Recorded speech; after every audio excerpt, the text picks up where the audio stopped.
The rain had been falling steadily for 20 minutes, when Nathalie Hargrove's car slid on a curve she'd driven 100 times before, spun once, and came to rest hard against a guardrail with a sound like something breaking that she felt more than heard. Then silence. Behind her, a truck was already pulling over, not slowing carefully, not hesitating, simply stopping. The driver's door opened before the vehicle had fully come to rest on the shoulder. Isaiah Brooks reached her car within seconds, crouching at the shattered driver's side window, taking in everything at once.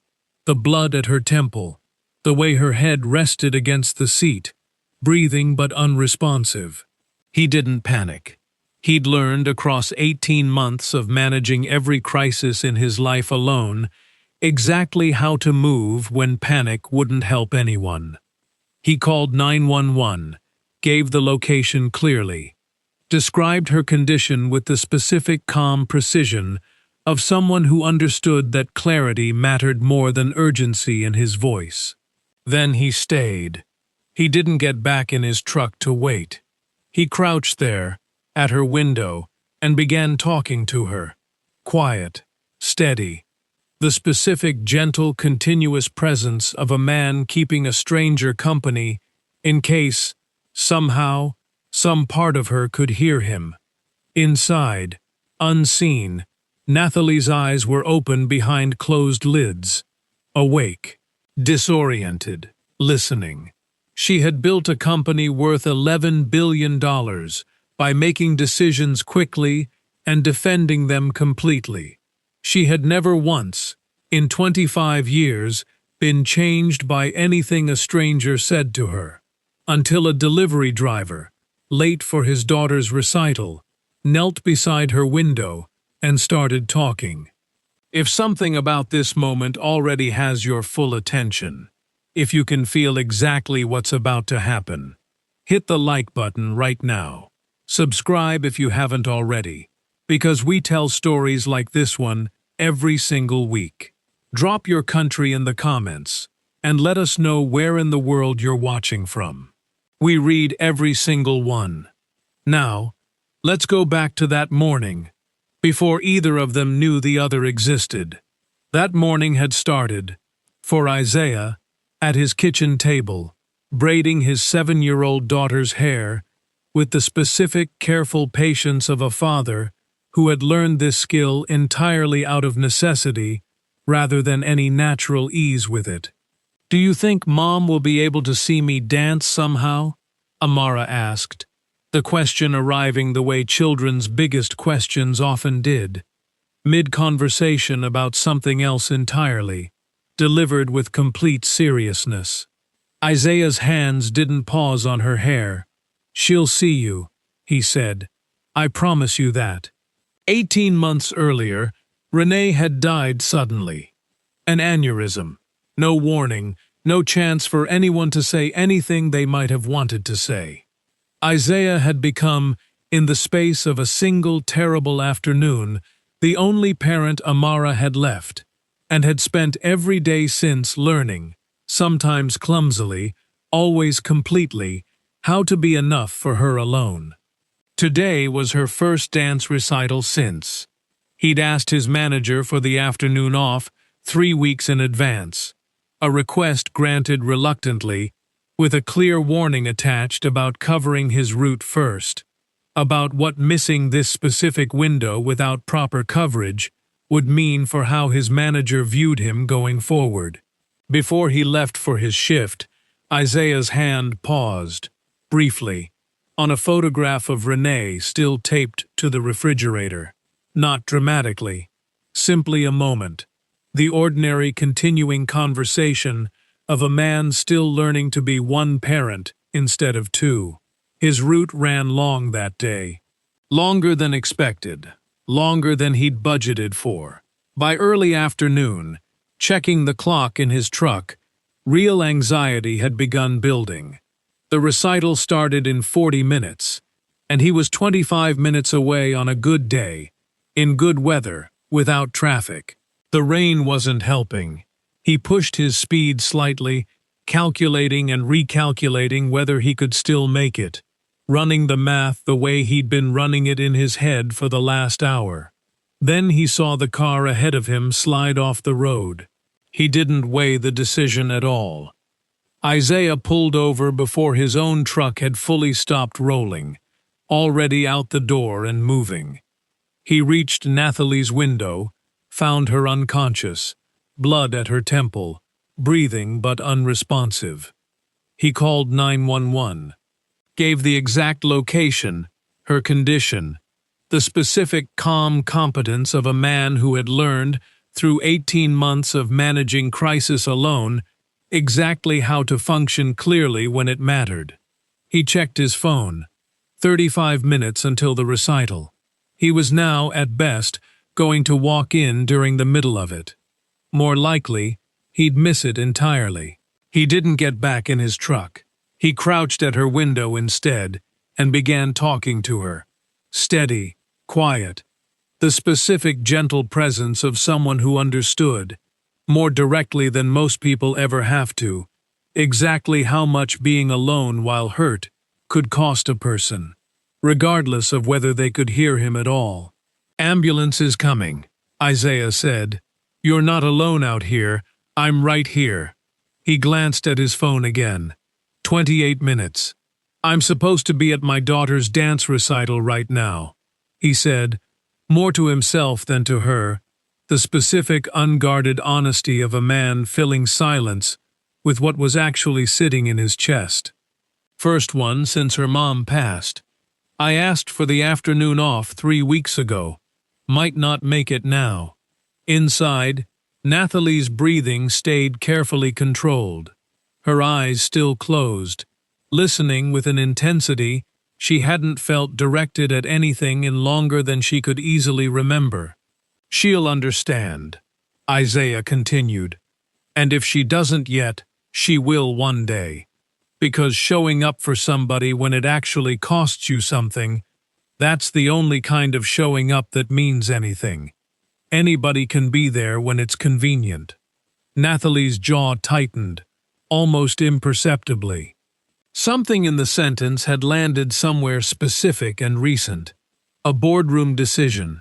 A memo she'd signed without reading past the summary. A name attached to a layoff she'd approved without ever meeting the person behind it. Right here, before you hear what he says next, subscribe if you haven't already, because the next 30 seconds are the entire reason this story exists. Hit the bell. Drop your country in the comments. We're reading every single one. Now, listen closely to what Isaiah says. "Nobody ever stopped for me," Isaiah said, quieter now. "Not when it counted. I was 17, stranded on the side of a highway at 2 in the morning, and cars just kept going by. 40 minutes before somebody finally pulled over." He paused. "I decided that day I'd rather be broke and late than be the kind of person who drives past somebody who's hurt, because I've got somewhere more important to be." The words settled into the silence between them. Nathalie, behind closed eyes, felt something break open that she had spent years successfully keeping sealed. The specific, complete recognition of exactly who she had become, measured directly against a version of herself she had built this entire company, believing she would always remain. She thought, unbidden, of the whistleblower complaint about the Meridian distribution facility, buried without action the previous spring because addressing it properly would have meant a difficult quarter. Of the wellness program cut to protect a margin that mattered less than she'd told the board it did. Of the layoff notice sent by email, effective immediately, to 400 people she had never once met in person. This was the lowest point of Nathalie's afternoon, not physical, though her head throbbed and her vision hadn't fully cleared. Internal. She was confronted, completely and without any defense available to her, by the exact gap between who she'd believed herself to be and who her actual decisions, examined honestly for the first time in years, revealed her to have become. Sirens approached. Isaiah stood, waved the ambulance down, gave the paramedics a clear, quick handoff. Everything he'd observed, everything he knew.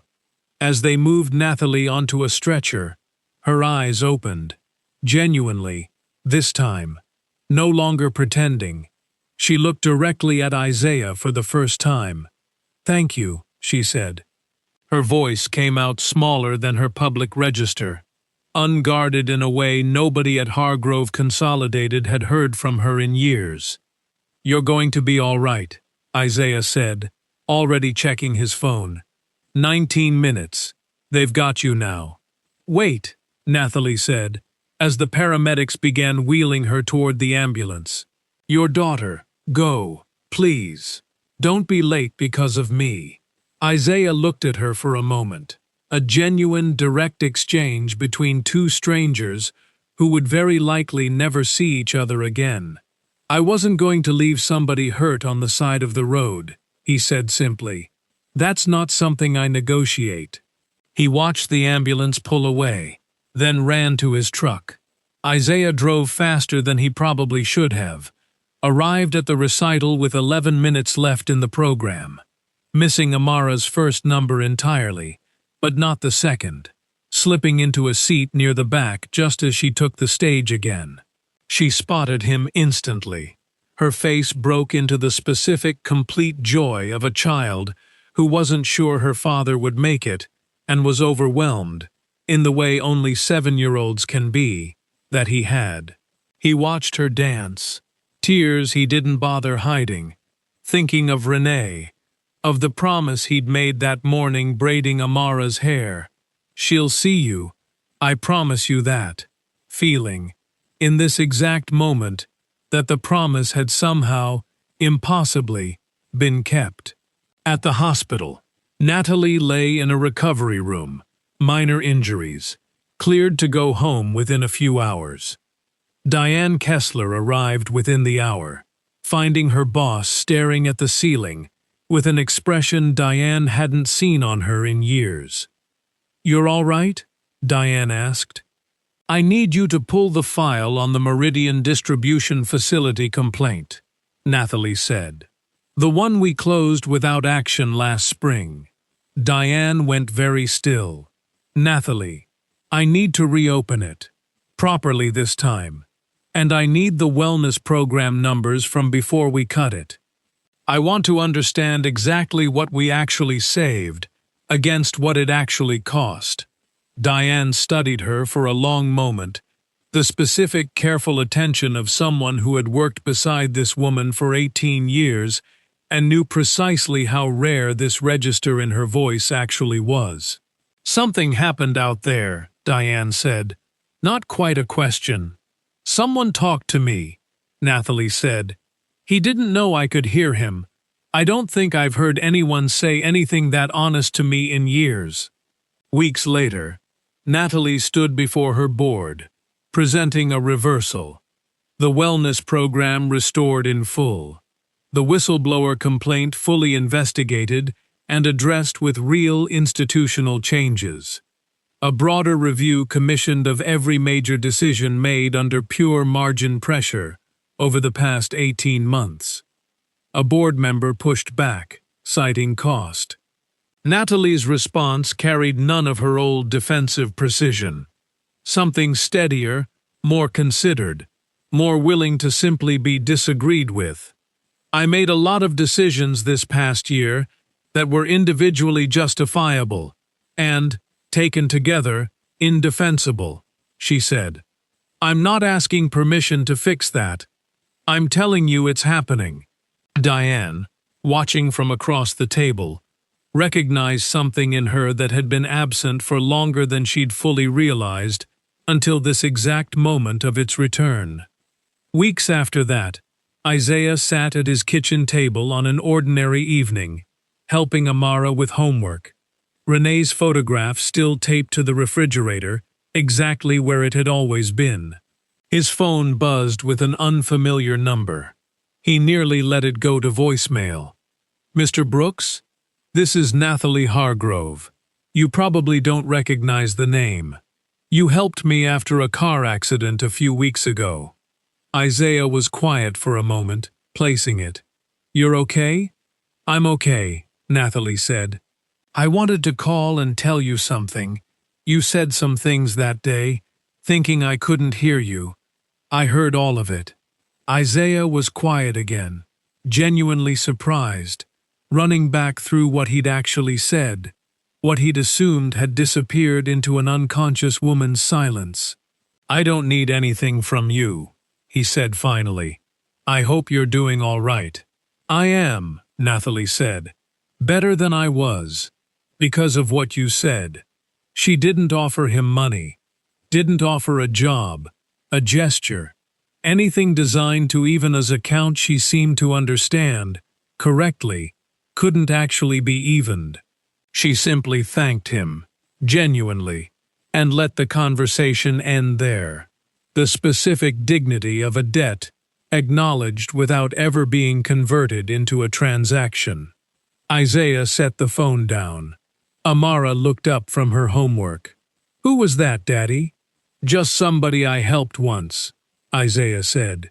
Turned out it mattered more than I knew. He went back to her homework. The ordinary evening continuing exactly as it had been. The specific, unremarkable rhythm of a life built, one honest choice at a time, into something that mattered far beyond the moments when anyone happened to be watching. If Isaiah's story stayed with you, if you understand what it means to show up for someone when it genuinely costs you something, share this video right now with someone who needs to hear it. Subscribe if you haven't already, because we bring you stories like this one every single week. Hit that like button if this one got you, and drop a comment below. Where in the world are you watching from? We read every single one, and we want to know who's out there carrying stories like Isaiah carried his. Until next time, the truest measure of who you are is what you do when you believe no one is listening at all.